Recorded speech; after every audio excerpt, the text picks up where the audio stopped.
भन्नाट रेसिपीमध्ये आपलं खूप खूप स्वागत. मी राजेश्री कदम. आजची रेसिपी आहे पावभाजी. चला तर मग एक बटाटा घेतलेला आहे.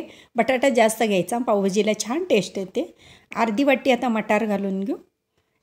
एक टोमॅटो, एक घालू आता त्याच्यामध्ये वांगं, एक गाजर आणि थोडंसं आता त्याच्यामध्ये घालू बीटामुळे ना पावभाजीला कलर खूप मस्त येतो. आणि हा फ्लावर थोडासा मिठाच्या पाण्यामध्ये धुवायचा, म्हणजे त्याच्यामध्ये बारीक हिरव्या आळ्या असतात त्या बाहेर निघतात मीठ घातल्यामुळे. आणि आता बाजारामध्ये एकदम रेलचल सुरू आहे मटार फ्लावर. 2-3 वाटे पाणी घालून ना आता 6 शिट्ट्या देऊन घ्यायच्या आहेत. थोडंसं मीठ घालून घेऊ म्हणजे भाज्या पांचट लागत नाहीत. झाकण लावून घेऊ आता कुकरचं. आणि एखादी शिट्टी जास्त झाली तरी काही हरकत नाही या भाज्यांना. आणि ज्या तुम्हाला आवडतात त्या भाज्या याच्यामध्ये ॲड करू शकता. आता मॅश करून घेऊ. चांगल्या भाज्या व्यवस्थित शिजलेल्या आहेत. आणि आता मोठा चमचा आहे त्याच्यामध्ये घालू तेलाऐवजी बटर देखील घालू शकता.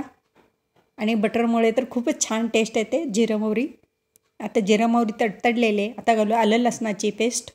आलं लसणाची पेस्ट घातल्यामुळे पावभाजीला खूप सुंदर चव येते. एक शिमला मिरची आणि एक मीडियम कांदा घेतलेला आहे.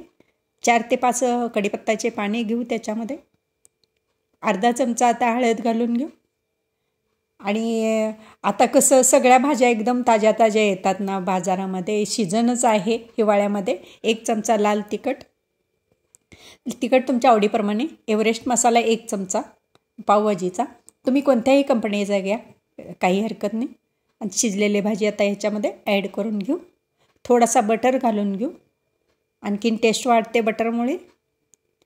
आणि मस्त गरमागरम इथं पावभाजी तयार झालेली आहे. आणि आता हे वरून थोडीशी कोथिंबीर घालू मस्तपैकी.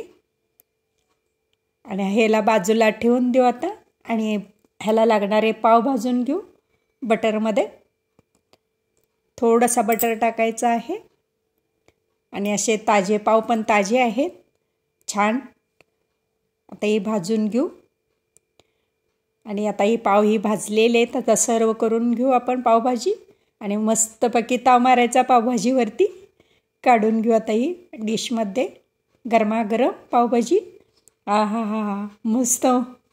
आता वरून थोडीशी कोथिंबीर घालून घेऊ, थोडासा बटर आणि एक शिमला मिरचीचे स्लाईस ठेवून देऊ. थोडासा कांदा घालून घेऊ. ही तयार आहे पावभाजी खायला. चला तर मग माझी रेसिपी व पदार्थ आवडल्या चॅनलला सबस्क्राईब करा, बेल आयकॉन दाबा, लाईक करा, इतरांना शेअर करण्यास विसरू नका. तसेच कमेंट करण्यास विसरू नका. आपल्यासाठी अशीच नवनवीन पदार्थांनी तोपर्यंत धन्यवाद.